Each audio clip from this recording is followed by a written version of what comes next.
بڑا ظالم آدمی تھا،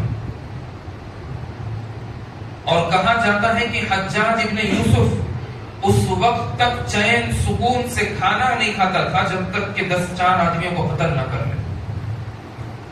بڑا ظالم آدمی تھا۔ تو اس وقت وہ قیدیوں کو پکڑ کر اور کئی ایسے لوگوں کو جو مجرم نہیں تھے، ایسوں کو پکڑ کر وہ اپنے دربار کے پاس اپنے لے کر آیا، اور لانے کے بعد وہاں سب کو قتل کرنے لگا۔ اور قتل کرتے کرتے اتنا وقت ہو گیا کہ مغرب کا وقت ہو گیا۔ حجاج ابن یوسف نے کہا کہ چلو اب تو نماز پڑھ لیں۔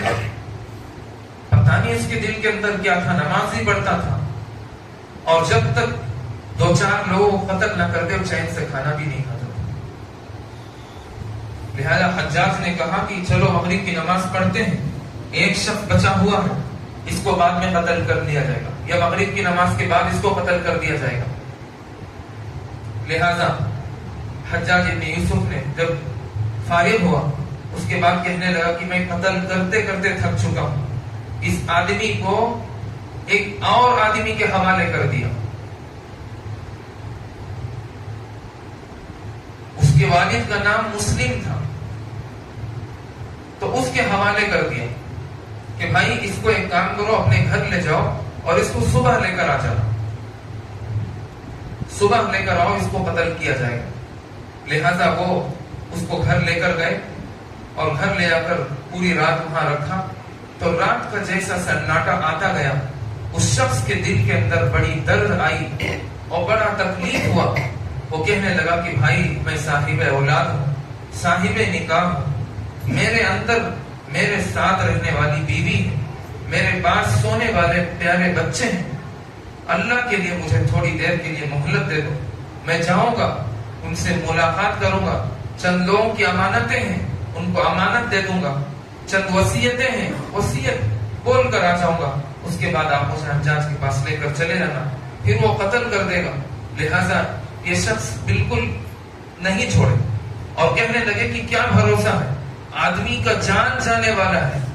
اس کی گردن اڑنے والی ہے، اور وقت بھی طے ہو چکا ہے، اور اس کے باوجود حجاج کتنا بڑا ظالم ہے۔ وہ سارے لوگوں کو، اس وقت کے لوگوں کو پتا تھا کہ یہ جو وعدہ کرتا ہے قتلی اعتبار سے،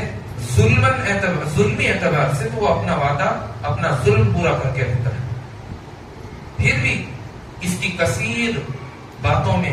اور بے انتہا اس کی مجبوری سنانے کے بعد وہ شخص نے کہا کہ ٹھیک ہے، تجھے مہلت دیتا ہوں، تو جا، اور جا کر جو تیرے کام کاج ہے وہ نمٹا کر جو ہے آ جا۔ لہذا وہ شخص گیا اور جا کر گھر میں پورا واقعہ سنایا، اور بیوی بچوں کو جو وصیت کرنا تھا وصیت کر دیا۔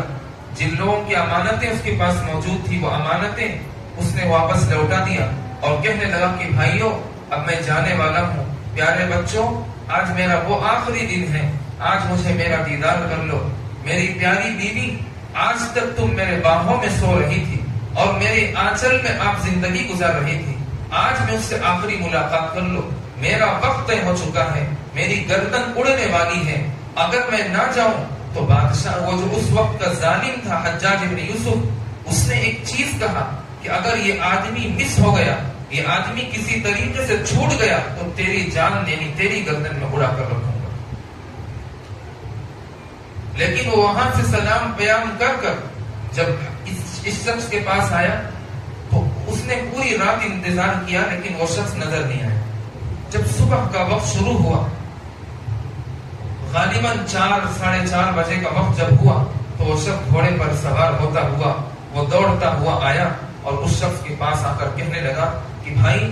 میں نے جو وعدہ کیا تھا اس وعدے کی میں پابندی کر چکا ہوں، آپ اللہ کے لیے اپنا وعدہ بھی میرے خاطر اپنا ایمان خراب نہیں کرنا، آپ بھی اپنے وعدے کے حساب سے مجھے حجاج کے پاس صبح پہنچا دینا۔ یہاں آپ نے مجھ پر بھروسہ کیا اور میں آپ پر بھروسہ کر رہا ہوں کہ آپ مجھے ضرور وہاں تک پہنچا دیں گے۔ لہذا وہ شخص نے اس کو لے کر حجاج ابن یوسف کے پاس گیا اور سارا واقعہ بیان کیا کہ اس کو آپ نے میرے ضمانت میں دیا تھا، اور اس کے بعد وہ شخص کہنے لگا کہ بھائی تجھے ڈر بھی نہیں ہوا, تجھے احساس بھی نہیں ہوا, جب تیرا وقت طے ہو چکا تھا, تیری موت تیرے سامنے نظر آ رہی تھی, چاہتا تو بھاگ کر جا سکتا تھا, کیا ضرورت تھی اپنے جان کو تو دینے کے لیے, اپنے گردن کو اڑانے کے لیے کیوں آ گیا؟ وہ شخص ایک جملہ بولا بڑا پیارا اور ہمارے لیے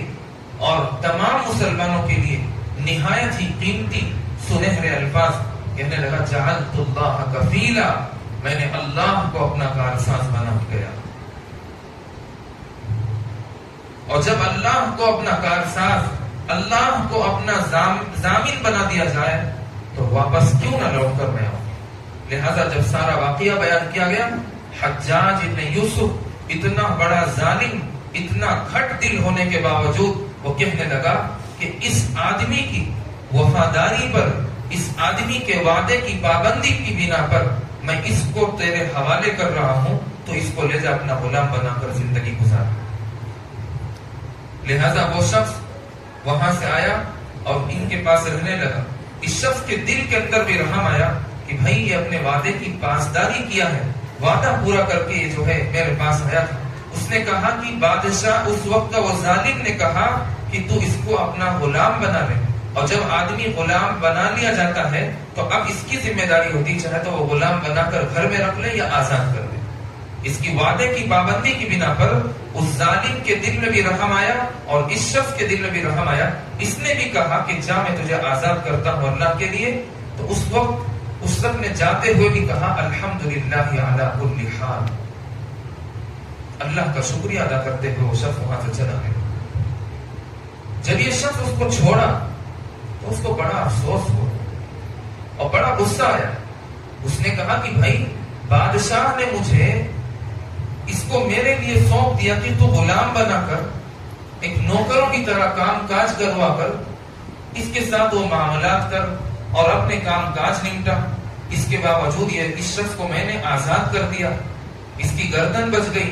اس کے بیوی بچے اس کے سہارے ہو گئے, اس کے باوجود بھی میرا شکریہ ادا نہیں کیا, چلا گیا. تو لہٰذا جب وہ سو گیا اور دوسرے دن پھر جب صبح ہوئی تو دیکھا کہ وہی شخص پھر اسی گھوڑے پر سوار ہوتا ہوا واپس آ رہا.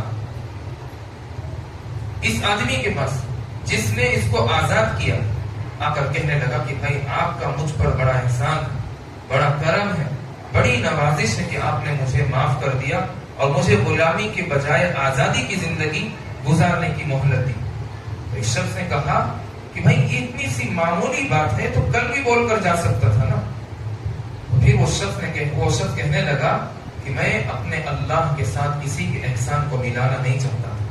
اس لیے میں پہلے اللہ کا شکریہ ادا کیا. اللہ نے ہی مجھے ایمان کی دولت دی تھی, اللہ نے میرے قلب کو نبی کریم صلی اللہ علیہ وسلم کی سیرت کی محبت میرے دل میں ڈالا تھا, اور میں وہاں سے سیکھا تھا, وہاں سے اس چیز کو میں نے حاصل کیا تھا. صحابہ کی زندگیوں سے میں نے کھنگال کر دیکھا تھا. جب یہ چیز مجھے وہاں سے ملی تو میں اس رب کا شکریہ ادا کیوں نہ کروں,